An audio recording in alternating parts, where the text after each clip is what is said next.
So welcome everyone. Thanks for coming down. It's probably a very unique setting for a chat titled Meet with Saraswat Stalwart. This time with Mr. Mahanth Joishy. Thank you for coming here. After this session, we'll be having a walkthrough of the store and also a demonstration of our Karigar working on a piece of jewelry live. And then I think I'll pass it on to Mr. Diksha. Thanks first and foremost to Subhash Kamam and Sandeep Bhai. Just as I just requested, it was just half a sentence and Sandeep Bhai said yes, we are ready for it. And I think I just couldn't stop there. I told, can you just show us by melting some gold? She said yes, we will do that also. Okay, so thanks so much. This means a lot. And I think for Saraswat Chamber, Bangalore, just as Mahanth was also telling that he's given so many talks on so many stages, but this has to be one of the most beautiful, and I cannot agree, more. I should tell this is very beautiful setup. I had told that Sandimai that you can even do it in your cafeteria.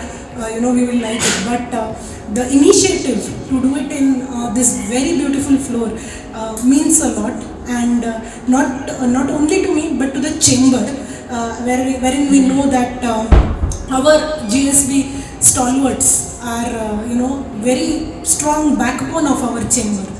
And similarly, Mahanth, thank you for being here. I know you are in India for only 3 weeks, and in that also we have whisked you away for one evening, that to Friday evening.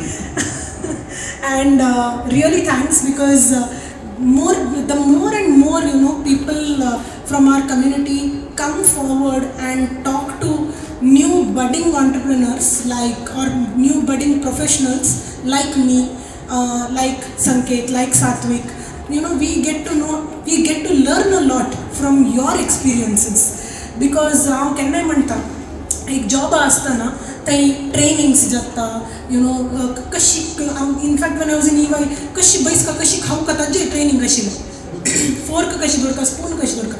But in our own business, we don't get all that. We don't get a motivation in terms of foreign trips by our company. We don't get motivation or training by leading experts. It is where youngsters like us turn to people like you to give us that life learning, whatever you have gone through. And I'm so looking forward to today's interview. And also I'm one of the directors of Saraswat Chamber, and this chamber works for collaborative business efforts of Saraswat community, which is the GSBs, CSBs, RSBs, Kudardeshkars. And after I joined this chamber only, I got to know there are so many more subsect in Saraswat. In fact, last month we were in Jodhpur for an international Saraswat Sammelan, and there are Saraswats in Rajasthan, Madhya Pradesh, everywhere. Literally even Kashmiri Pandits are also Saraswat. So we are a very small community, but we are so much broken across the country. We ourselves don't know actually how big we are. So I'm very happy that as a chamber we are doing this work of getting everyone together. And also I want to acknowledge the presence of Jiji Shane Mom, because I always tell he's our Bhishma Pitama. Jiji Shane Mom nail magirek कसं ना ताक एक word असं कसं की भीष्म ताकद की Bhim correct एक आईल वर कळलं. सो तशी एक जिजी शरण मम्मा आईल म्हाका मस्त खुश. थँक्यू जिजी शरण मम. As always, your support means a lot. So I look forward to this interview, Mahanth, and looking forward to learn a lot from your journey as a professional. Thank you. Good evening all. Thank you for coming here. Our guest here brings valuable insights on various new topics like green tech, decarbonization, sustainability and all.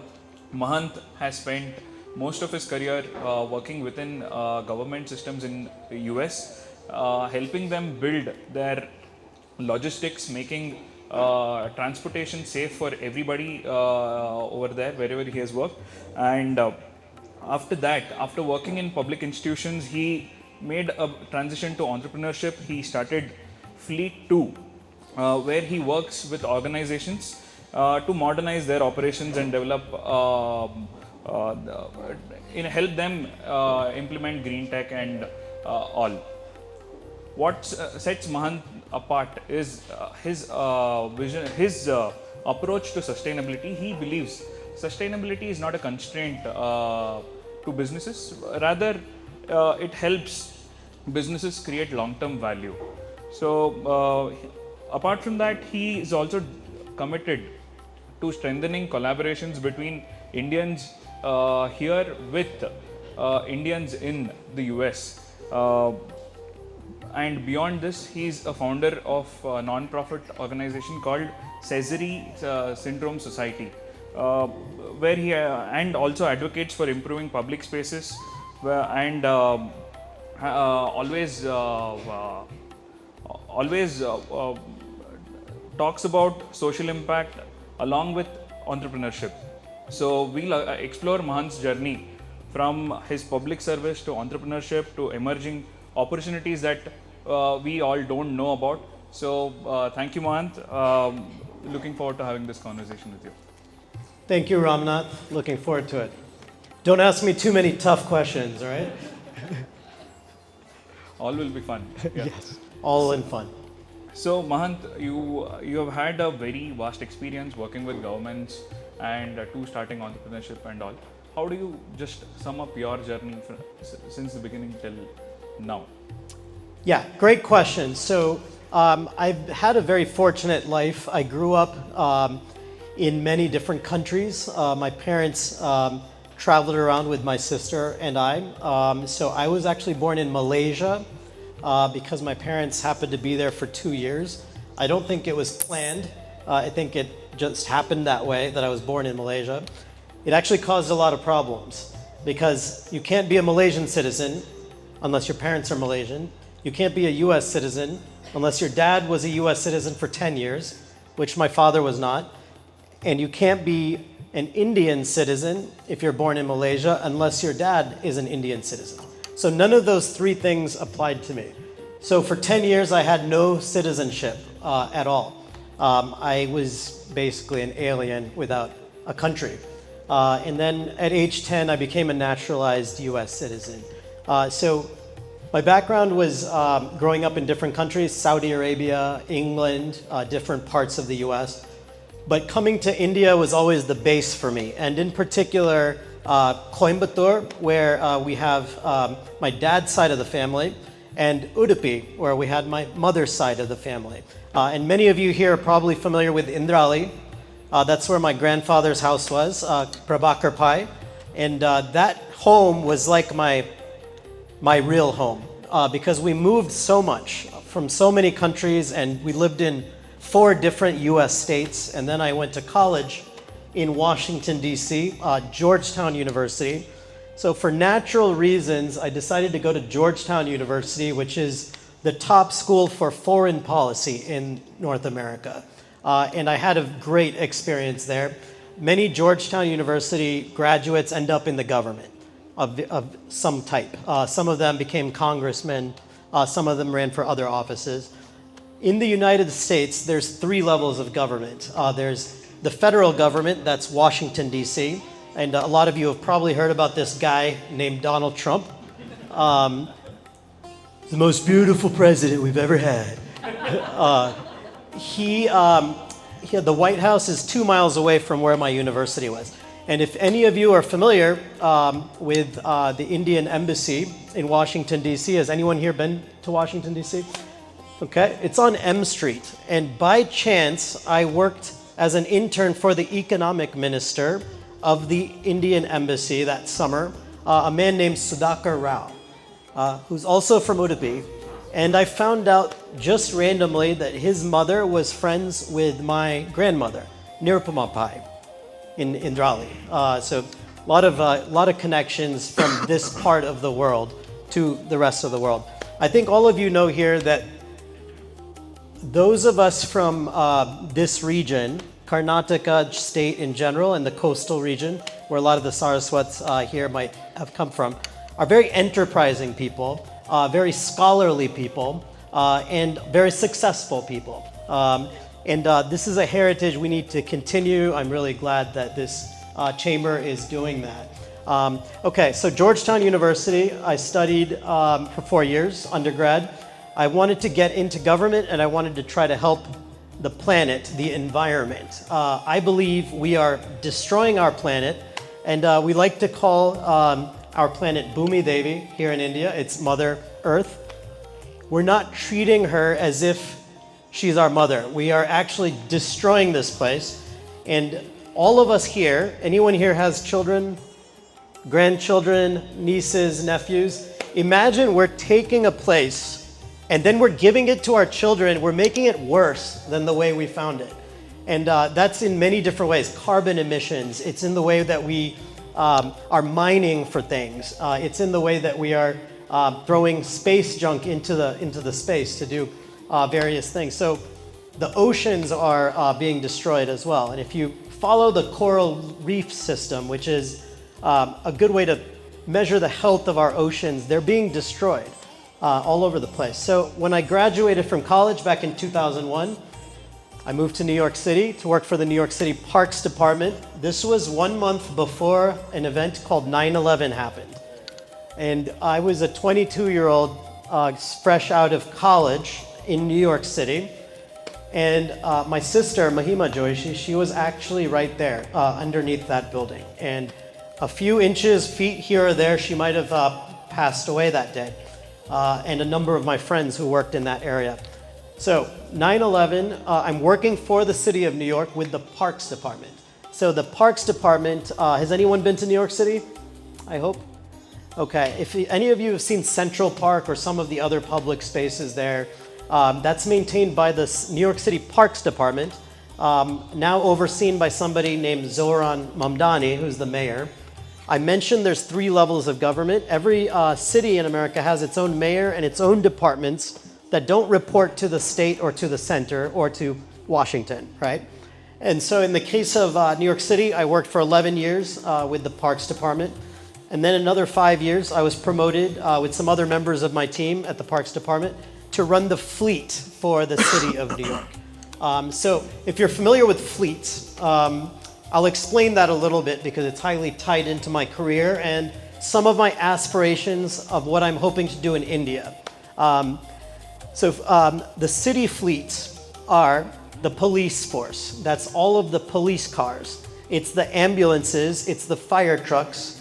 It's in New York, there's the plow trucks. We have to plow the snow so that the city can move, so that people can move around, mobility.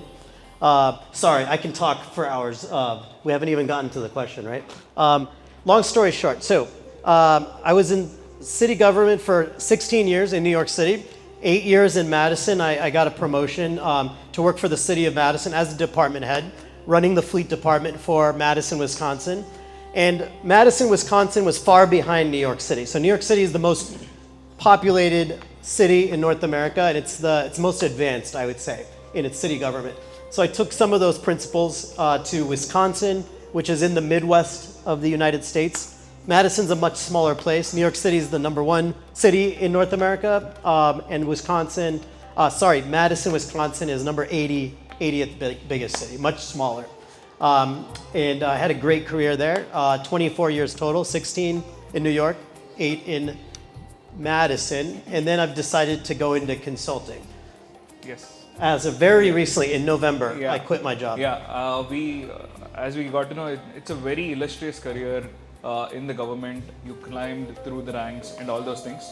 What made you say, enough of this, let me start, become an entrepreneur? And a bit about your startup fleet too as well.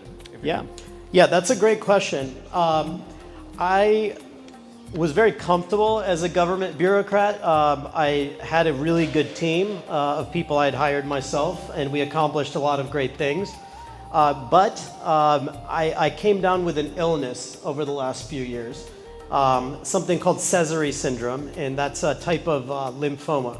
And it's a quite serious form of lymphoma, and I went through a number of treatments over the last few years to get better, and that culminated in something called a bone marrow stem cell transplant. So all of my immune system cells in my body right now, they came from a 25-year-old girl who was living in Boston, Massachusetts. That was a very difficult and risky procedure. There's a high chance of fatality for that procedure because your body can reject the stem cells from someone else. But those stem cells embedded in the bone marrow, and they create new T cells and B cells and lymphocytes of various kinds, different kinds of blood. And I have a new blood group now, and I'm basically a new person. And I decided it was time to do something bigger. So when I worked for New York City or Madison, I was working for one city, one community. My goal is to help now 10 communities at a time, 10 cities at a time. And in this endeavor, I have my cousin who lives in Madison. His name is Rahul Kamath. He's KK Pai's grandson, and our grandfathers were brothers, Prabhakar Pai and KK Pai. And we've been close ever since childhood. And he has a consulting background. So I know there's some consultants in this room as well. I've always been with the government. I've never been an entrepreneur. It's only been a few months. I haven't made any income yet. So I don't know if I can even call myself an entrepreneur yet until I get some business. But I'm confident it'll happen. I'm confident that these principles are needed everywhere. So the goal was to help a wider range of cities at the same time. And then finally, I didn't want to manage people anymore. After 20 years as a manager, I was just tired of it. I was bored with it. And with my health problems, it became a lot more difficult to do that. So that's why I left and started the entrepreneurial. That's nice. Can you just enlighten us about the fleet too? How exactly you said you want to reach out to a lot of communities, a lot of different states and all. How exactly you're planning to do with that, with fleet too? Yeah. So I mentioned that city governments and other entities, state governments, federal governments, they all have fleets, right? So imagine the police department of Bangalore, right? If you ever see a police car, that's part of the Bangalore Police Department's fleet, right? And the people who purchase and maintain those vehicles, you can call them fleet managers, right? And every place needs them. Well, there are systems that I learned for maintaining the fleet at peak condition and for making them more environmentally sustainable. So something I'm happy to see in India is there's a lot of electric vehicles now that you'll see. You'll see electric cars, electric buses, etc. In the United States, my team helped roll out the first all-electric fire truck in North America in 2021. And there's many other things you can do besides electrification. Has anyone heard about biodiesel? Okay. Biodiesel is another product I think India is experimenting with, and it's basically you take renewable products like agricultural products. It could be soybeans or it could be corn or other plant material. You can make fossil fuel type fuels. So fossil fuels we know are going to run out, right? Oil and gas are made out of, it takes millions of years to make these liquids underground, and we're burning it at a very fast rate. And I'm noticing every time I come to India, there's more and more vehicles. And I've been coming here since the 1980s. So I still remember 1980s Indrali. There's just a few cars and a few rickshaws that would come by. But now, like, everyone has two cars. It looks more like the United States, actually, where we have too many cars already and too many vehicles. What we need to see, I think, is better public transit. So I know the metro system here, we passed by. I'm staying with my cousin Sushant Pai in Bengaluru, and he drove me over today. And we passed by a number of stations that are under construction. I hope people use it. I think that's what makes a great city. So F2. So my cousin Rahul Kamath and I decided to call the business F2 because it's taking fleet level 1 to fleet level 2. So we will help you get to level 2, F2. And there's a number of things you can do. I mentioned biofuels, I mentioned electrification. There's systems you can use to repair the vehicles better. so that you spend less on vehicle maintenance. So the total cost of ownership of a vehicle is not just if you pay $10,000 for a car. That's not the only cost. There's also the gasoline, there's the insurance, there's the maintenance of the vehicle. So electric cars have less maintenance. It costs a lot less to fuel an electric car with electric charge. We've estimated it's about 1/3 of the cost. So imagine you do that at a wider level, at a fleet-wide level. But a lot of people are afraid to try these new things. Yes. Especially in government. Yeah, very true. That brings to my next question, because you have enlightened all of us about alternative to your normal fossil fuels, be it biodiesel, adopting EVs, and all those things. The main question here lies is, many times for a businessman, he'll think from how does it improve my costs, improve my efficiencies, how does it make my business better in terms of running. If you can just help us understand on how it helps us, how it can be adopted in businesses. See, that's a great question. So all of these different things that we're talking about have to improve the economy, right? So green technology is something that will improve the economy and not just ecology. So you can have the 3 E's, as I like to call it. There's the ethics of, are we ruining our planet? Obviously we are. And it's not just about India or the US or Europe or China. It's all of us together. We only have one planet, right? Until Elon Musk gets us to Mars, which might be in some of our lifetimes. I'm not sure if anyone here is young enough to see that. Obviously Elon is working on it, and others. And I also know about India's ISRO Mangalyaan, right? It's like Bengaluru, it's about Mars, right? I'm hoping to get Elon Musk to Mangalore because he's into Mars so much. And there's a project I'm working on related to Mangalore I'd like to talk about. So, sorry, what was the question again? No, how does adopting green tech and all help businesses improve their costs or efficiency? Which part of their business does it help, and why it is important to adopt it? Okay, so all of the countries of the world are realizing we have to do something about this planetary destruction, right? And to get there, there's going to be a ton of money spent on better systems, better technology, right? So I'm working on 3 different startups right now. One is the Cesar Syndrome Society, because it affected me and I was very blessed to get better. And it's hopefully to find a cure for this type of cancer in our lifetime, and also to help patients around the world that are going through it. The second startup is F2 that we were just talking about making fleets better, more efficient, more environmentally sustainable, safer as well. So ROI, return on investment. This is something all of us think about, right? When we build something, when we spend CapEx on something, what are we getting in return? Eventually, you're supposed to get a return on that investment, right? When you invest in, let's say, solar or an electric vehicle, I mentioned that if you run that vehicle for 10 years, at 1/3 the cost of fueling and less than half the maintenance. So electric vehicles have a lot less maintenance. Anyone here driven one, by the way? Okay, good. Which one do you own? Okay. Okay. But yeah, like you said, not everybody wants to. Is it fun to drive?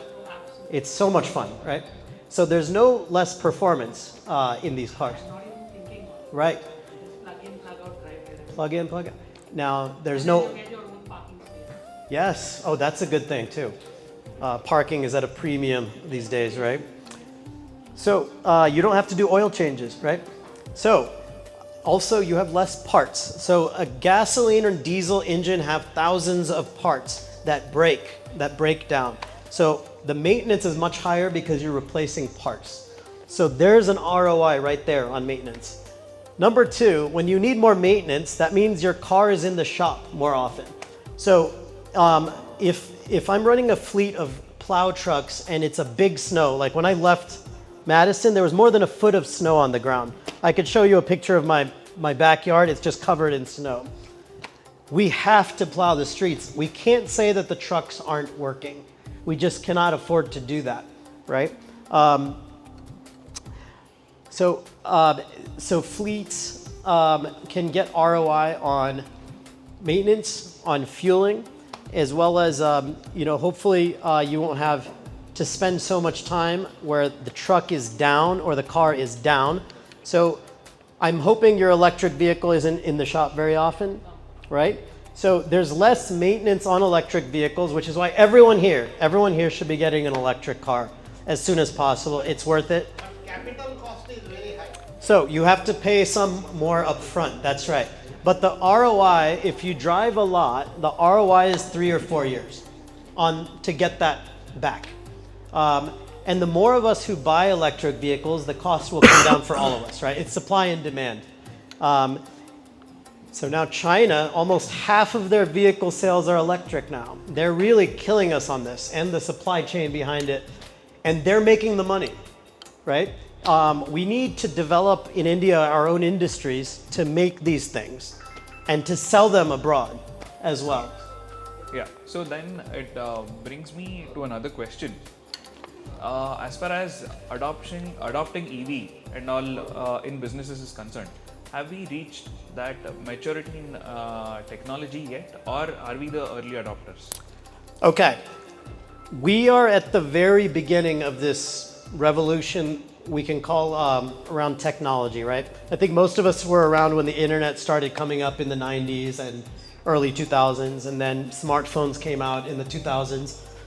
And now everyone's talking about AI, right? And a lot of Indian companies, Indian individuals are trying to figure out how to get into the AI game, right? It's coming. It's definitely coming, and it's going to affect every part of our lives, right? And whatever our field is, whatever type of business we're in, we must utilize AI to improve it. So we're at the very beginning. If you think in terms of a cricket match, there's 20 overs, right? I think in T20? Yeah. I'm not a cricket expert, but we're in the very first over of these technological revolutions where you're going to see AI applications in everything. We're going to see humanoid robots coming. We're going to see driverless vehicles coming. We're going to see education changing because of AI. The model that we have in education is 30, 40 students sitting in a classroom with one teacher, and everyone has the same curriculum, and everyone has the same homework, and everyone takes the same exams, right? But what if I'm a dumb kid and I'm too slow, and you're the smartest kid, and you get 100 every time without trying? It would make more sense to create an individual AI for me and an individual AI for you so that you can keep learning, let's say Sanskrit or whatever you're interested in, as much as you want. You can study Sanskrit texts and you can get tested on exams by that AI just for you, for Ramnath. And I'm slow, but maybe I'm good at art. So I spend my time learning art because you know that 40 students are not all the same. All of us have gone to college or to school, right? And many of you have kids who are in school right now.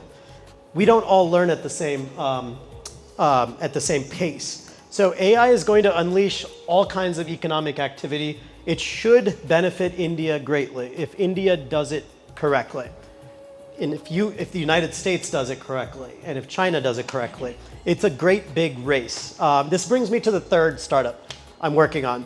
So I'm working with Anup Pai, who's not here today, I believe. I don't see him. Anup Pai introduced me to this Saraswat Chamber, and I know he spoke here a few months ago. I don't know if any of you saw him. He's been one of my heroes, actually, for a long time. And I've been seeing him in the US quite frequently where he comes for work. So, let's see, where was I now? What was the question again? Third startup, you were at Third startup. Yeah. So this group called the 80 Group approached me right when I was thinking of quitting my job. It's very good timing. Their aim is to make the AI data centers more environmentally friendly. So if anyone here is following the news about data centers and India is coming in a big way, India might be one of the leaders in AI data centers for the world. It takes a lot of compute power or inference power for LLMs to run. And they have to run through billions of algorithms to come up with answers to our questions, to come up with a short video if you've used Sora, or if you used the graphics generating software, or if you ask it to code and it's getting better and better. It takes a lot of power.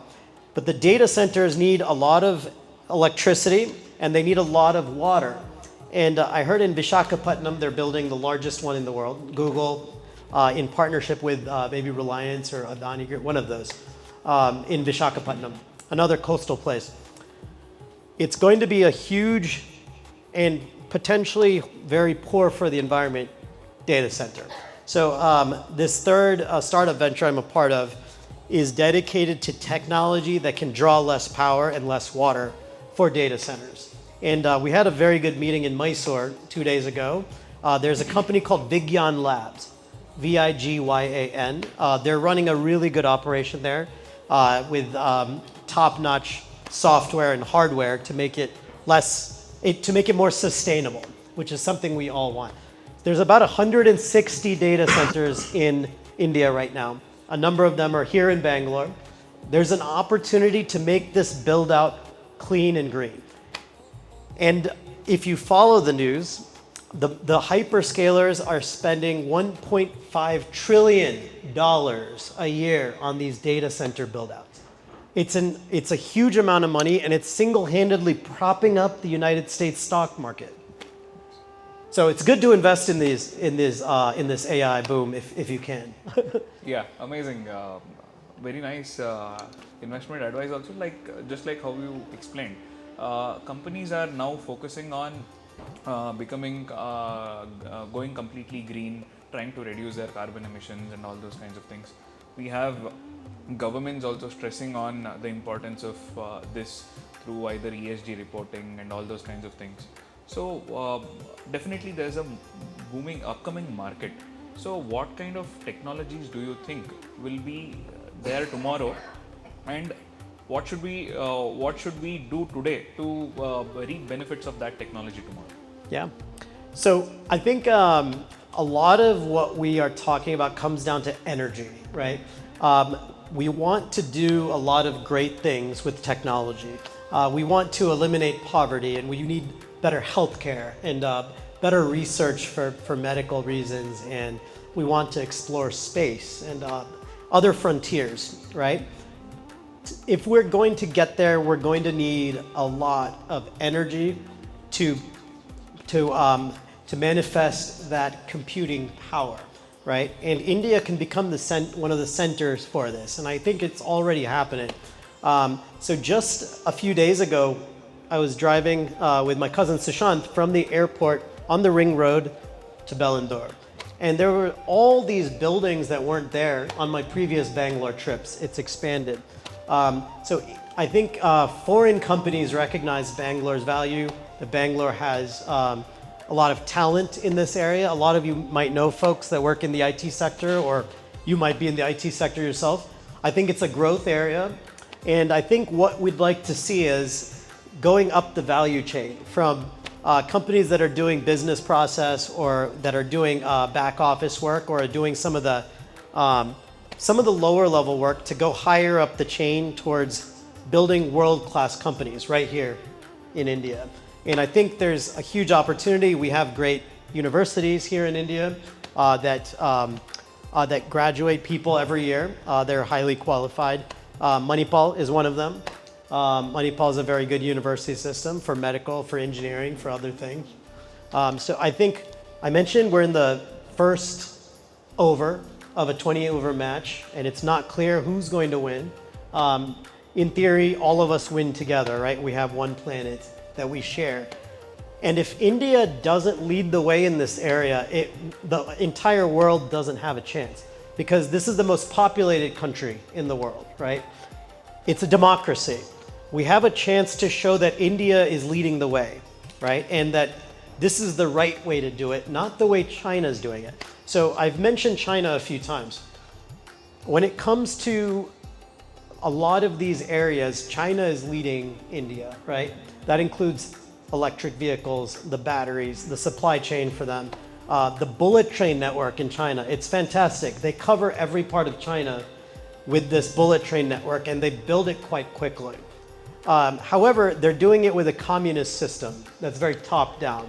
And I believe we should do it our way. We, as in the United States and India, should do it our way, which is the democratic way, the capitalistic way.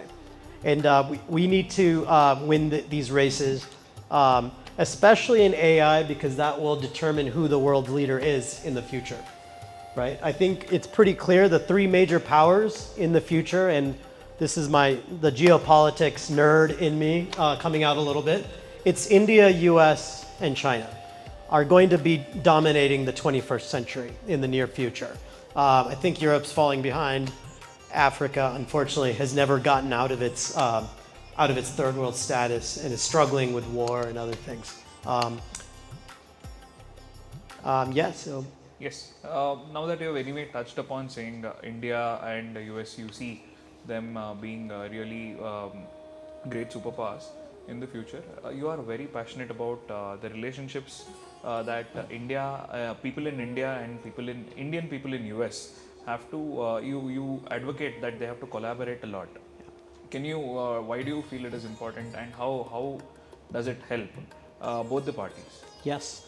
So a little bit more about me. So I've spent most of my life in the United States, and wherever we've gone in the U.S., there's always Konkani people and Indian people who are very successful, who are well educated, and it's a great network. A lot of Indians have gone to the United States, as we all know, and become very successful.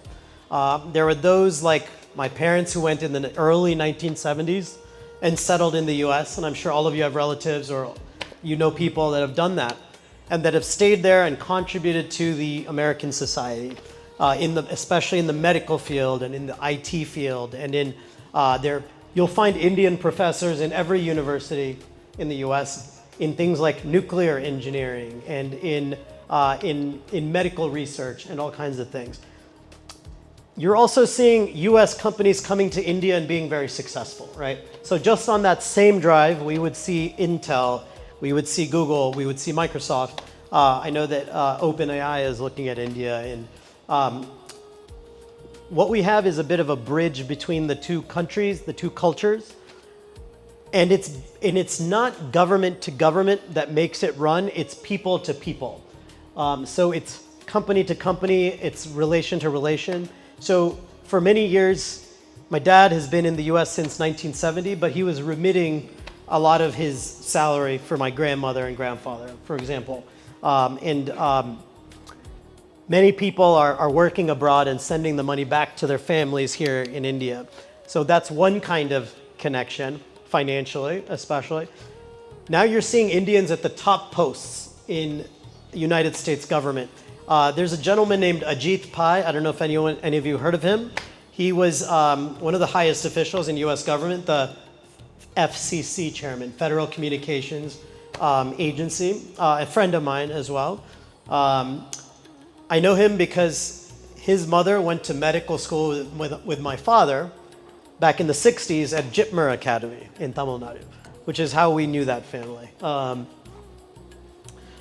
So the US will need India. So what are you seeing on the technology side? China has an internet, but it's blocked from the rest of the world. It's called the Great Firewall, right? And so you can't freely view the Chinese internet without some hacking programs or some VPN or something. And Chinese people can't get onto Indian social media or American social media very easily. They have to break some laws. They have to figure out how to do it. In the open internet, which is the rest of the world, English is the main language, and India is by far the largest user of the internet. So what does that mean? Most AI is coming from existing text and art and video and images from the open internet, right? And if India has the largest numbers of internet users, and most of them are on the internet in English, India is going to be leading the future of the internet, which means the future of technology and the future of what AI comes up with. AI is like our children, right? They observe us, they see everything we say, they see everything that all the knowledge we've put down, all the books we've written, all the articles we've written. It takes that and it creates intelligence out of it, right? India has a chance to be a leader in this area, but I believe it needs the United States. So what does the United States have? It has funds. It has funds to invest. And I think there's an opportunity there for more joint ventures than exist right now. And that's something I'd like to work on personally, is connecting folks from the United States to here. Talent, money, resources between the two, so that it brings up both countries.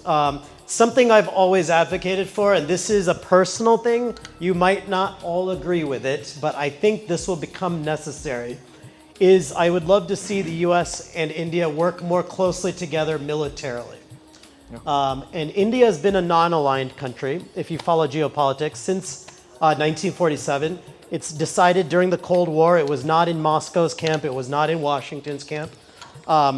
It's bought Russian arms. It's also bought U.S. arms. If you look at the weapon systems, the Indian Navy runs, and the Indian Air Force runs, and the Indian Army runs. A lot of these come from Russia, typically, over the last 75 years.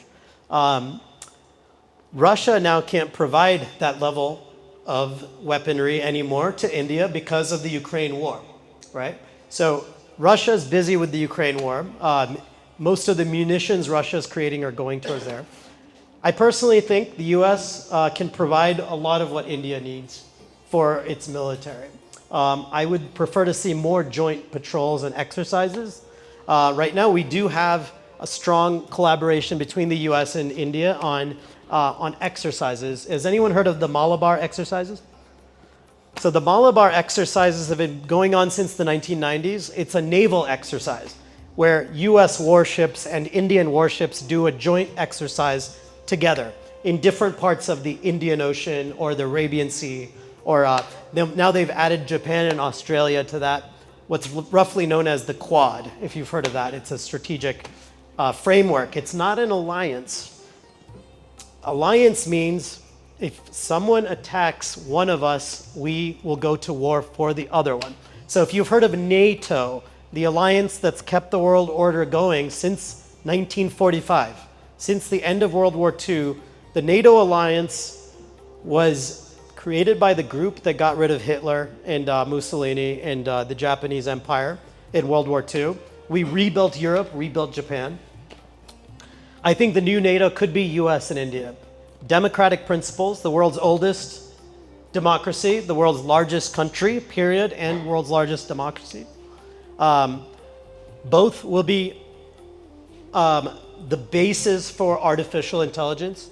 And some of you might have seen Modi's speech in Washington, D.C., where he said, there's a new kind of AI, the America-India, right? And that's something I strongly believe. If you ever go to the United States, it'll feel very comfortable for you typically because the values are somewhat similar to the Indian values. Democratic, entrepreneurs, enterprising, very kind people. If you get to know the American people, they're very warm and hospitable if you get to know them. Sometimes the misunderstandings between the culture, for those that don't know each other very well. If you grew up in the US like me, I have many American friends who are very interested in learning more about the Hindu culture. And in fact, I see more people in the US doing yoga and meditation and other things because it's a huge industry, spiritual things. You'll see, for example, the Isha Foundation is huge in the US, a lot of followers in the US. So there's a spiritual, cultural, economic, and now environmental need for the US and India to work together more urgently. I believe there is no other bilateral relationship in the world that has so much potential that is untapped. It's untapped for, I think, some stupid reasons we can get into, but the US and India need to be working much more closely together than we traditionally have. And there are reasons why we haven't, but. Yeah, very true. We Indians and India and US have to work closely. You also mentioned that you would want to connect businesses in US with certain businesses in India. Yeah. If you can just shed some light upon that, saying what kind of businesses or what kind of technology or resources of US you would be you would like to connect with what kind of businesses in India. That I think so. We have a lot of investors, business people here who are interested in that. I'm excited to talk about this because the potential is massive here. Let me just talk about 3 projects I've been working on this India trip. One of them involved going to Vigyan Labs in Mysore, as I mentioned, and the goal, my goal, and Anup Pai's goal, we're working together in a larger team setting. There's a number of people who are interested in this. Along with the Mysore University, there's a startup incubator system there, which is very good. I went and saw it the day before yesterday, or yesterday, actually. This has been such a blur, this India trip. So yeah, what have I done on this India trip? I've been to Bangalore, Mysore, Pune, Lonavala, Bombay, Udupi, Manipal, Mangalore, Karkala, Sringeri. I went to, the coolest thing I did was an elephant sanctuary, Sakrebel, here in Karnataka, where you get to actually wash the elephants and touch them and all. One of the highlights of my trip. And then Coimbatore, where my aunt lives, and I'm back here. 3 tangible projects I'm working on are 1, the Vigyan Labs context. Can we bring Western technology that is quite advanced in this area? One of them known as hybrid supercapacitors, which are a technology you can put onto facilities to draw less power. Right now, backup power in India when electricity doesn't work is either generators, which run on something like diesel, which can be very dirty, and it's a dirty operation, it's not good for the environment, or lithium-ion battery storage, right? So a lot of our battery products, whether it's our phones, our laptops, our tablets, our cars, depend on lithium-ion. Lithium-ion has problems. These products burn out. They can actually catch fire. And the supercapacitors could be a replacement for some use cases. So the Vigyan Labs project is, we had a really good meeting about this, and the goal is to improve the build out of data centers here in India. We're bringing one to Udupi. There's a team working on that right now to bring a data center to Udupi. Anup Pai is helping lead that effort, and I'd like to help. And also to bring these concepts to the US, because I mentioned $1.5 trillion being spent. It's an unimaginable amount of money. A lot of it's going to go to waste because not everyone is going to catch up in the race. In the race, no one wants to be behind. You'll hear Mark Zuckerberg say, we might spend $200 billion and it might be a failure, but they have $200 billion to spend. Google and Microsoft and Meta have unlimited funding. They have a lot of cash. Okay, the second project, which was very interesting, randomly, when I was in Udupi at my aunt's place, just having lunch, she mentioned there's an electric bus company in Pune. It's called Newton Auto, N-E-U-T-O-N, Auto. And she said they were interested in talking to me through some connection, some relative of somebody in the Konkani community. And there was a gentleman who asked me to call the lady who runs this company. Her name is Arti Parigi. It's a women-led business, and they're building electric buses. For us to get to where we're going, we need to replace as many buses as possible from diesel to electric, as many trucks as possible from diesel to electric. So I'm in discussions with Newton about potentially tying them up with a US bus company, or also to potentially sell in the US in the future. And that's something I would be good at because I have a lot of contacts in the United States. But I don't know how things work in India, which is why I needed Anup to help me with this stuff. I don't know how things work here. That's 2 projects. And the third one, which I'm most excited about, is why not we take Mangalore Airport, IXE, also known as Bajpayee in the past. Bajpayee in June 1972 is where my parents first met, because they were engaged while my dad was in the US, and our grandparents had made the arrangements. My dad didn't even know who she was. He comes, he meets her. They exchange garlands at Bajpayee Airport in 1972. That's when they first met. Of course, a lot of things have happened since then, including me in Malaysia without a citizenship for 10 years. Why not turn Bajpayee into the first Indian airport with all electric ground operations, right? The buses at the airport, the fire truck at the airport, the police or security vehicles at the airport, the water tanker at the airport, the fuel truck at the airport. Why not make that fuel a biofuel for the airplanes. They're developing in the city I live in, Madison. There's a company that's developing jet fuel out of renewable biofuels. How cool would it be if Mangalore was the place that we started these things? And then here, who here has heard of EV tolls, EVTOL? So, in addition to what you told about the footpath thing, I think in the upcoming budget, building civic sense is also one of the targets of the government. And streets as social infrastructure is actually one of the focus. So maybe in the Western countries, if I'm not wrong, I think the street in front of your house you have to remove the snow from. Yes. Yeah. Yeah. So even for businesses and apartments, if it is made mandatory that the street outside, I mean the footpath outside your compound wall should be maintained by you as either a CSR or as a mandatory rule, then I think this gets fixed very quickly. Yes. So if the government has taken it as a focus, I'm sure something would be there on that. Yes. We'll get to know in 2 days. Feb 1st is the union budget. And also point number 2, when we go to historical places in India like forts, palaces, we generally sometimes see some places are very dirty, some places are very clean. Like for example in Jodhpur, Mehrangarh was very clean, and then we realized that a private company maintains it.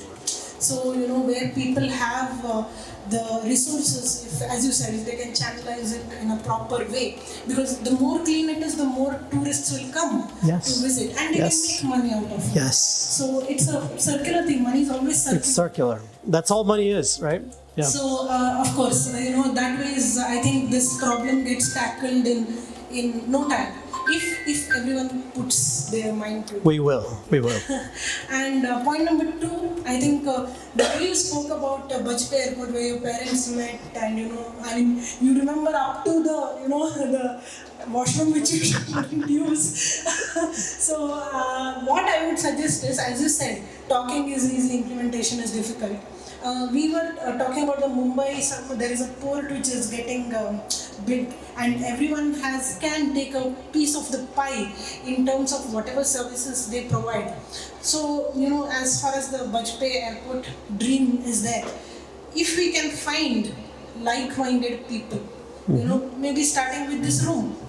Yeah. Some people can come in, finance professionals, legal professionals, and even investors. If there is something where you as a business cannot contribute to something like an airport, if it is like 180 degrees to your business, still you can come in as an investor. And with that, I wanted to put forward to you that start with this room. Yes. Start with this room. Maybe create a WhatsApp group. We will help to add. Let's do that. Yes. Let's start a WhatsApp group. Because the Saraswat Chamber also started as a WhatsApp group. I see. One time. So Mark Zuckerberg's tech is helping us all. you can take the time of creation of WhatsApp group. The place of birth is Abharan, and I hope it will be a great jatak of that. It will be. And with technology now, it's easier than ever to do these things that we're talking It about will now. also be great for Abharan. Abharan from Udupi has come to Bangalore. Yeah. To become the birthplace of some idea that's going to take place in Bangalore. Yeah. Yes. So yeah, that was a thought. Yeah. We can, while we are taking a tour, we can talk about it. Sure. So having said that, today I see a lot of new faces over here, and I thank you all for coming over here and making this program a huge success. As I always say, quality over quantity, and that's what we have in this room. Quality, and even the net worth of this room is also very high because of people like Mahanth, because of the all the silverware and silver stuff and the gold and all that. It was amazing. I would invite all of you to become members of Saraswat Chamber and be a part of many more such events where we meet so many new stalwarts, and you never know, you might just start a new business starting with one such talk. So I see that there are many non-Saraswats also. If you have any Saraswat person in your company, please take membership through them. This way, I'm also pushing you to take Saraswat people as your employees and be a part of this networking group. We have to help each other. Absolutely, absolutely. See, Saraswat, when we tell about Saraswat, of course, it is a smaller community, but we are also nothing without the larger community. And larger community, as you said, humanity. You started with a single cell organism, and you called it our ancestor. It is, yeah. Which I have never heard like in that sense before. So no matter what community, please come together, and we all can have collaborative efforts and go places. That's great. We should add that to the airport too. So the eVTOL concept is like an air taxi, which since we were kids, we've been dreaming about these futuristic things that are happening now. You can look up companies such as Archer Aviation or Joby Aviation, which I've also invested in. I think that's a good company. The eVTOL market could explode to 10x, 100x, 1000x, because every city is going to want these eVTOLs. And imagine there's a base in Manipal to take you from Manipal to Mangalore Airport in 10 minutes on this electric air taxi.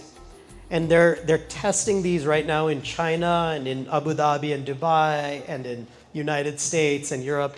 And I think India will be a part of that as well. So if you can have this airport that has the greenest ground operations possible, you put a bunch of solar at the airport, so you're generating renewable energy. And to make it a model that's replicable, if India has 500 airports, they can all follow this. But Mangalore, I think, is the right place because of the innovation in Karnataka and I think the amount of interest I'm hearing for these people. So those are three kind of projects in my entrepreneurial journey. I'm figuring out how I can make money from it as a consultant. I think that will come if the ideas are good. So I'm not as worried about how much I'm trying to make from it. Another, I think, thing to think about is anyone involved can make money on these things. That's private sector, public sector, whether it's above ground or below ground, whatever it is, I don't really care. If people do some good with the money that we're making. There's an opportunity here. And I think Mangalore Airport, which is much nicer than it used to be. I remember Bajpayee when it was one room and there was a small latrine in the corner I was afraid to use when I was a kid. I used to hold it all the way till Udupi because I didn't want to go to the bathroom at the airport back then. So those are, again, three projects. Yeah, amazing to hear those three projects. Really, if you, it's not very common. It's very unique and I think so very upcoming. As you said, it has a big market, especially in a place like Bangalore. Who doesn't want to fly directly from there, from here to airport? Who it's wouldn't always want a pain it? point. Who wouldn't want to? So I think so. The cost also, as you said, it is very cost effective also, right? So that's all those things are really great. And a person like you are investing. You are working with so many upcoming startups. The very nice part about you is you have found time to start a non-profit organization also called the Cesar Syndrome Society. Yeah.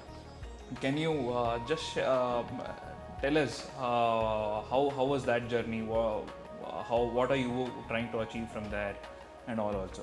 Yeah. So one of the ironic things about life, right? My father was a doctor. He was a hematologist, oncologist, who practiced in many countries, including the US, and I mentioned other places, Saudi Arabia, England. He went to Jipmer Academy here in India. And my parents wanted me to follow in those footsteps, like a lot of Indian American doctors. They want their children to become physicians. It was not for me. I was not a big science person, and I wasn't interested in biology, so it wasn't for me. I was more of a social sciences guy. But what happened at age 43, I was struck by a very serious disease, a very rare type of disease. So Cesar syndrome, has anyone ever heard of it? Yeah, even I hadn't heard of it. Cesar syndrome is what's known as an ultra rare disease. It's very hard to screen. So for many years, I probably had it. I was undiagnosed. It shows up first on the skin, Your skin becomes red, flaky, very itchy, very uncomfortable. It becomes severe, but it's treated oftentimes as eczema. Everyone here has probably heard of eczema, right? It looks and feels exactly like eczema, but there's internal biology going on in the meanwhile. It affects your blood and it affects your lymph nodes. And eventually, my lymph nodes became so painful that I went to get checked out. Many years probably after it started. But luckily, it was caught in time to be able to treat it. So I feel very blessed and fortunate. Sézary syndrome and that experience, I think I see purely as a blessing now, because I feel like I can accomplish much more after having tackled that challenge. That challenge is much bigger than anything else I've faced. And I also realized that everyone faces these kinds of challenges. And I might have felt bad for myself. I was 43 years old facing this, and why did this happen to me? It took me 6 months to accept what was happening to me. And then to have the mindset that I'm just gonna do my best, get through it, and leave the rest to God or the universe or to the code that's running in the background on this simulation, this computer simulation we're living in, but a beautiful one in this room. I decided I'm not going to worry about it if I die. For the first time in my life, I realized I might die, and I became peaceful with it. And we also have to think, for 4 billion years, there's been organisms living on this planet.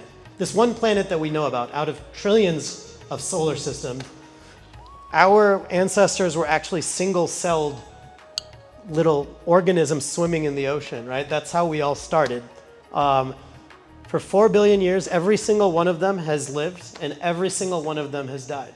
And when you accept that, it's very empowering, actually. And I realized I was so lucky. I had a good government job with good health insurance.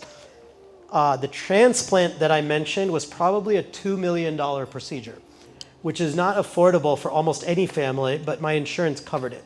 That's the beauty of having a good health insurance plan. So that was a blessing. My father, this was his field. Even though 52 years of practice, he never saw a single case of Sézary syndrome. He was retired at the time, and he could coordinate with my doctors to oversee my treatment. And my family gave a lot of support. Dr. Saraswat Joishy and my mother Mahanth Joishy and my sister Mahima Joishy, they all become part of my team, my caregiving team. And because I had a good job in the government, I took 4 months off for this transplant because it's very difficult and you absolutely cannot work. I wanted to, but I could not. I had to just let go and focus on my physical health. I had unlimited time off that I needed. And I also had something called disability insurance. I don't know if that's a common concept here. Disability insurance is when you have a serious medical condition and your doctor will sign a form saying he has this serious condition, and the insurance company will pay out some portion of my salary. It was like 60% of my salary. So for those 4 months after I ran out of sick leave, vacation time, I was at least getting some income during that period. So I had other also doctors in my family who helped out quite a lot. My uncle was a general surgeon in Dubai. He came to Chicago to help take care of me. So I really had a big team of support. My colleagues at work took over my duties and they supported the division at work, so I didn't have to worry about it. I had all these things line up for me that I think a lot of people who have ultra rare diseases don't have. This kind of support, these kinds of people in their family who can help them with medical knowledge, who are very talented doctors. The kind of support I had at work from my boss, the mayor, as well as my team of people that worked with me. And the conditions I feel were perfect for me to get better. And I was thinking when I was lying in bed a lot last winter, maybe January 2025, 1 year ago, I was lying in bed. It was actually January 9th. I remember the date, thinking, I should do something to help others with this. And what's a better thing to do than start a society, a foundation? I also have a lot of wealthy friends and relatives who would be willing to donate money for this cause. And so the plan is to eliminate this disease and at least learn more about it first. It might take 30 years to eliminate the disease. But in the meanwhile, what can we learn? How can we use AI to do research on this disease? I think the amount of medical research that might come out of AI, if we do it properly, should be huge, and we can eliminate many preventable diseases. But Sézary syndrome and other cancers, we have no idea why they start.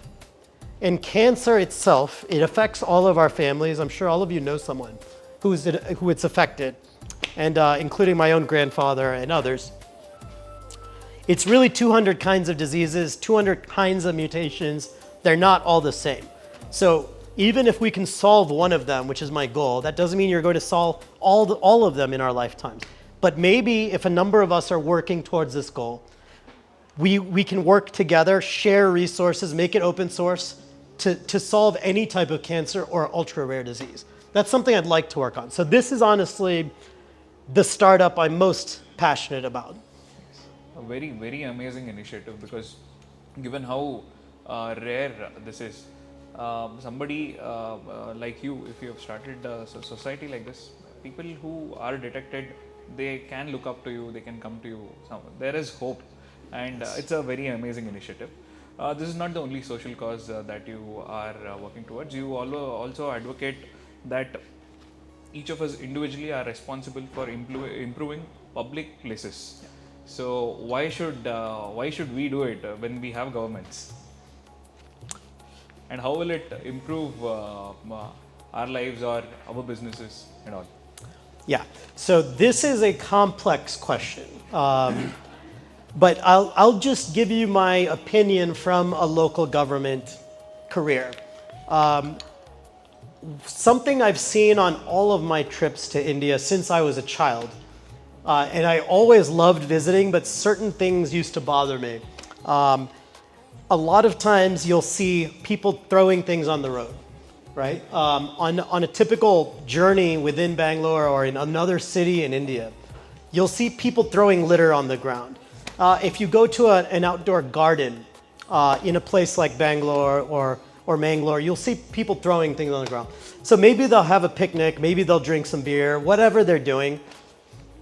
I believe people should have fun in the public spaces, but take care of them. So something I would see at bus stands and in rickshaw stands and in other places, they're not planned, they're not organized, there's no kind of systems in place, and on a very basic level, it's hard to cross the road without getting run over, I feel like. I'm afraid to cross the road here, partly as I'm not used to it. That's a skill we Indians have. Yes, and I don't have it yet. I'd like to give you a lot of credit for that. You have a lot of talent in navigating the road system. So I think India is a great society with 5,000 years of history. We all know that. It's the spiritual center of the planet. It's where Hinduism came from and Buddhism came from. Two of the great forces for the rest of the world. And the West, I think, can learn a lot about spirituality from a place like India. But what is very disappointing to me is the amount of effort people put into pujas in their home or at the temple, or to keep a beautiful home, a beautiful office building, to build a giant office tower that's quite beautiful and it's full of glass and art inside, to build beautiful hospitals that are very clean and hygienic and that kind of thing. But you go out on the road everywhere and there's trash everywhere, it stinks, there's no planning for the public utilities and for the roadways. And when I say planning, you need to think 10 years, 15 years ahead on what something is going to look like. This is something India has never done well, especially at the local level. So I'll even take Manipal as an example. All the houses we went to are really beautiful. And then we would go to Ratbidi and the temples around there and the temple at Kadyali or other places. The temples are kept very clean, and people really take care of our national treasures, right? Whether it's like the Taj Mahal or the Hindu temples that might be 1,000 years old in South India. But then you go out on the road and it could be an open sewer there. It could be no footpaths. Something that I think Bangalore should do, and I would invite all of you to get involved in this, Start a political party just for footpaths. Because the quality of life will more than double in this city if you have walkable footpaths to get around. I'll give you just one example from my trip. A few days ago, I met my aunt. She lives in Basavangudi. Her name's Nalini Joishy. So she told me she never comes out because right in front of her flat, it's too dangerous for her to walk, and she has leg problems, and she can't just walk independently. She needs a walking stick, and she needs someone to help her. And she's saying, we can't go on the footpaths, it's too dangerous. I'm like, okay. We're going in the middle of the road, which seems far more dangerous to me. There's buses coming at us and rickshaws and scooters going very fast in these small side streets. India has not been good at taking care of public spaces. But we need to think in a more spiritual matter. Isn't God everywhere? Is God on the streets? Is God in the parks that we share with everyone? Is God in the public spaces, in our air, right? Shouldn't we be keeping it clean? Shouldn't we be making a much bigger effort to leave the planet in a better place than it was when we found it? We are leaving our children a horrible legacy right now of giving them a planet that's worse off than it was when our parents brought us into the world. And what could be a more important thing for us, this current generation of leaders, and I see a lot of leaders here, and a lot of people doing interesting things. And I'm really glad this Saraswat Chamber is doing these kinds of events, even though this is just my first one. Konkanis in particular are in positions of power and leadership all over the world. We should be leading this in the forefront of this movement, this environmental revolution that I'm talking about. What could be more spiritual than that, than taking care of our public spaces, the ones that we share that are for everyone, the common areas, right? It's not that hard to do. Now, the big question is, well, shouldn't the government be doing it? I would give you an alternate answer. I think it needs to be the government and the private sector working together, public-private partnership. I'll give you an example. I worked for 11 years in Central Park in New York City. I don't know if anyone's been there, Central Park. It's a beautiful, giant park with millions of visitors every day. It's very clean, it's very safe, despite visitors from all over the world just flooding this place. It's free, you don't have to pay anything to enjoy it. You can go running, you can take your dog for a walk, you can just lie on the grass with your boyfriend or girlfriend or husband or wife or whoever you want to do it with. You can sit on the bench. There'll be an elderly group doing Tai Chi somewhere. There'll be another group doing yoga. There'll be someone else coming to play tennis or basketball. There'll be someone else just hiking in the forest that's inside the park. It could be athletics, it could be relaxation, it could be people meditating. I've gone there to meditate myself many times. These public spaces benefit everyone, and who benefits the most? It's Fifth Avenue. It's on one side of the park, overlooking the park. Some of the most expensive real estate in the world is on Fifth Avenue, New York City. Why? Because it's near a beautiful park. So, a beautiful public space, a beautiful road where mobility works is good for all the businesses on the path. If Bangalore wants to be a world-class city, if India wants to be a world-class country, and I do think it's possible, that's why I'm here and that's why we're talking, take care of our public spaces and everything else will follow. The amount of money that was spent on one of these giant tower buildings, if that money was spent on the roads, we would have the best urban mobility in India probably and beyond. And then coming back to things we can do. We can only control a slice of our reality, right? All of us can only control what's around us, in front of us. We can influence our friends and our family and our workplaces and our businesses. We can't solve all the world's problems, right? But why can't we make Mangalore the greenest airport in the world with the stalwarts of our community together? You know, I don't feel like I'm a stalwart on my own. I've been blessed to have such a backing of the community. My parents, my grandparents, my cousins, which is why I'm so close to India. It's the people. It's not that I come here to see certain things, or it's really the food and the people. That's why I come here. And every time I talk to people, I see the energy and I see potential future leadership to change things from the way they were. Yes. That's a very nice perspective. I couldn't agree more with you on the fact that having a better footpath improves the quality of our life, improves the businesses also. Many places we see in Bangalore, there is no good footpath to stand and go to a shop also, or there is no adequate parking space. So I completely agree with you. All of us have our role to play in improving our public spaces, thereby improving our lives, the lives of the next generation also. Yeah. So the next thing that I want to come to you is our Saraswat Chamber has different kinds of people. We have seasoned investors, we have big businessmen, we have budding entrepreneurs, we have very unique startups, all of us. How can we collaborate on what things we can collaborate with you, Mahanth? Great question, thank you. And I'm excited to talk about this as well.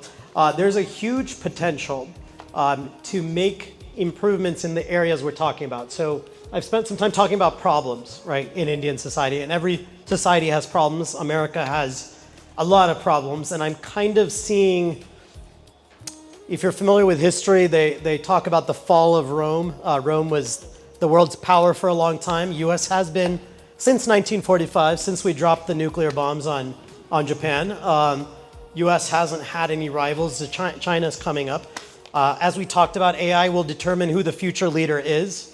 It's a three-way race, I believe, for world's leadership. But with leadership comes responsibility. And I'd like to see India take that responsibility by fixing some of its own problems first before we try to fix other people's problems. It's leading by example, leading as a model. So if anyone here thinks the Mangalore airport idea is a good one, please find me on LinkedIn. I'm easy to find, Mahanth Joishy. You can also email me, very easy, mahanth@gmail.com. And I'd love to get your ideas. I would love to see if you have expertise in this area. The kind of projects I'm talking about, it takes finance people, it'll take engineering people, it'll take software people, it'll take people in the automotive sector. I'm confident the Saraswat groups, the Konkani groups have all the talent we need to do some of the things. And just like me, I think a lot of you are proud of this area and what it's meant for the world in terms of banking, in terms of the coastal trade, in terms of the seafood, in terms of our culture. And I think we have a lot to offer the rest of the world, but we need to start thinking like we're the stewards of this place. We have to keep our beaches clean. We have to keep our roads clean and parks. We should build more and more parks that are beautiful and well maintained at all times. Everyone will benefit when we do that. And I'm talking to a lot of people on this trip about these concepts, and everyone thinks it's a good idea. The hard part is executing, implementation, right? And that's something I've spent a lot of time doing. I think we have a vision that we need to create. This is something India hasn't done a great job of. Urban planning, master plans, visions, right? In 10 years from now, we can't project a linear growth of Bangalore, for example. We have to project an exponential growth and plan for what 2035 will look like. And these things are easy to do.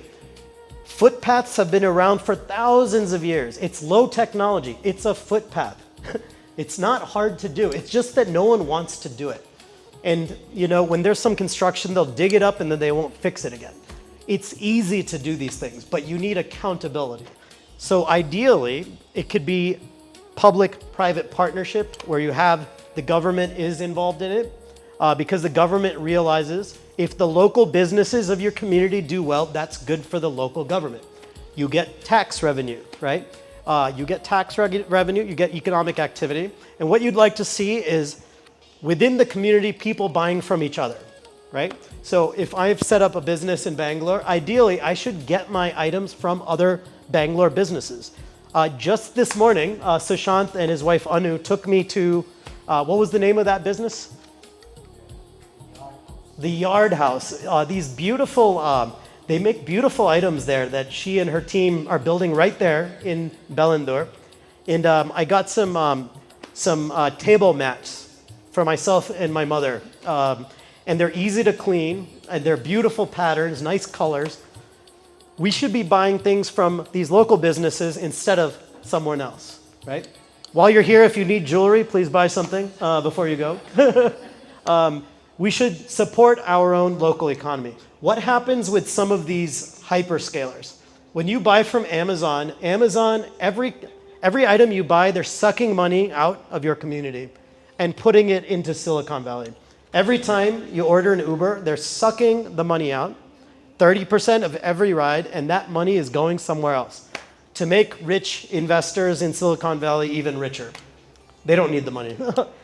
We should try to keep it here as much as possible. So anyone interested in the data centers project, in the airport electrification project, I mentioned the bus company in Pune that I'll be working with. If anyone has ideas on any of this stuff, this is the very beginning. All of these ideas just happened in the last 2 weeks, really. I came here with an open mind, hoping to meet interesting people, and I really have. Great. So just to sum it up for all our members here, anybody interested in, let's say, the airport project, the bus project, and probably any businesses they want to pitch to the government to have a public-private partnership, Mahanth would be more than happy to collaborate with us. And if I may add, anybody would want to switch to green logistics also can reach out to Mahanth to understand how they can improve, how adopting EVs and all will help them achieve cost efficiency. Yeah. Right. So Mahanth, it was an amazing evening in the sense to understand your journey, where you started from, like a lot going on, started from government sectors, working in government, to working on very new startups and all those kinds of, plus you work on a lot of social causes, as well as a very you are a sense of hope for people with Cesar syndrome. So it was really great knowing you. If you would like, we can open the floor for people if they have any questions. Please.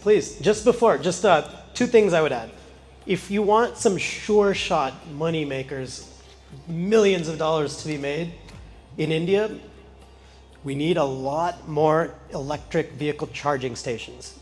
They should be on every corner of every city all over India. Until that infrastructure is in place, these dreams of electrifying and making our cities greener won't happen. So the airport project, the challenge won't be getting the vehicles there. The challenge will be the infrastructure being ready. So number 1, that's a huge growth area. Number 2, recycling battery materials. So the current model is to mine all of these materials, and there's a lot of rare earth materials involved in some of these technologies, whether it's lithium, cobalt, copper for the wiring, and other rare earth materials. To the extent we can take old batteries and recycle the materials to make new things, new batteries and other things, for the phones, for the laptops and tablets and cars and trucks and buses, these 2 areas are going to blow up, and a lot of money is going to be made, especially in India. I think if you have the talent and the space to do these things. So yeah, those are my last 2 thoughts. Amazing, Mahanth. It is really, we are very proud that a member of our own community is very much well aware of all these kinds of things, and also pushing us to adopt those things, and of course reap the benefits out of it. So thank you for letting us know what is the technology of tomorrow and where we should be heading. Respecting the teacher and what they say, and not questioning, maybe, and not having some kind of Critical thinking or debate. And that's not a bad thing. The Indian system is much better than the American one or any other in the West at the STEM fields. science, technology, engineering, math. The math here is Far advanced, which is why Indians are good at coding, typically. Indians also learn so many languages. If you grew up in Udupi, Manipal, right, you're probably going to speak Tulu, Kannada, Hindi, English. If you're a Konkani like me, Like us, we learn 5 languages growing up, right? My parents did. And what you'll notice is this is actually all of the students, even the mediocre students, the poor students, the failing students, the good students, they're all learning 5 languages fluently. And that's because at a young age you can just pick up these languages. Indian system is very good for languages and math, I think. And that's why India could be dominating in technology in the future. Or at the very least, the West will need India. And now it's time for India to show it can actually lead in this area. So what's easier to work with, Indian or US government? Okay, I'm not familiar with how the Indian government works. Every time I talk to any of my relatives from India, they just say, 40% tani khata ji, kai kar jana. When I was younger, and this is a good thing, when I was younger, teenage years, college years, when I came to India, I thought, India's too poor to do these things. And India's too corrupt to do these things, right? I've realized India is not too poor. I'll never forget a trip in 2012. I came to India and I realized there is money everywhere. It's just not being concentrated into these correct channels. It's not being channeled. It's being hoarded by a small percentage of our population. And the public spaces are not considered important. And that's unfortunate. I think it's okay for anyone to make money on these projects as long as it's good. So I'll give another Coimbatore example. There's a park that we went to right by my aunt's place, Semmoli Punga, right? Beautiful park. So I mentioned my parks background, parks operations, parks vehicles, etc. For 11 years. I was very proud of that. We were responsible for 30,000 acres of New York City. This park was world class, and it was brand new. It was opened by the Chief Minister Stalin, I believe, and he put his face all over the park, okay? At every water fountain, he put his face on the front. It's a beautiful park, but you have to cross the road to get to the park is very dangerous. There's all these speeding vehicles. No one thought, let's make a nice entrance to the park so you can come across without having to run. So we had to run across and almost got hit. So little things, we need to think about the next level, but it can be done. What if Bangalore had 100 of these parks? Coimbatore had 100 of these parks. I think tier 2 is probably where we can make a bigger difference. Tier 2 meaning Mysore, Mangalore, Coimbatore. I think we can make a bigger difference. And then hopefully these bigger cities will notice. Will take notice and they'll replicate us. So if Mangalore Airport gets a lot of buzz, and I think it would, if we get Elon Musk there, and does anyone know who Ayo Shraddha is? Ayo Shraddha. I randomly ran into her at the airport, and my cousin Anoop said, she's a big deal. You should get a photo with her. I'm like, yeah, okay. We'll get her to the airport event as well, and anyone else who wants to be a part of it. The question about government versus the public sector versus private sector, it's and. If universities want to be a part of this, they have students, they have professors, there's civil engineering departments, there's planning departments in the university system. Bring them in. This is real life experience. If you help us with this airport project, you can use those skills at any airport in the world. Every airport has the same protocols. They always have the same types of ground equipment. You need to move suitcases around. You need to move people around. You need to move water trucks around, and you need to move fuel around. But you can do all of those better. And then you throw in the air taxis that are electric, and then it becomes very sexy, right? And it'll get a lot of attention from the global media, not just the local media.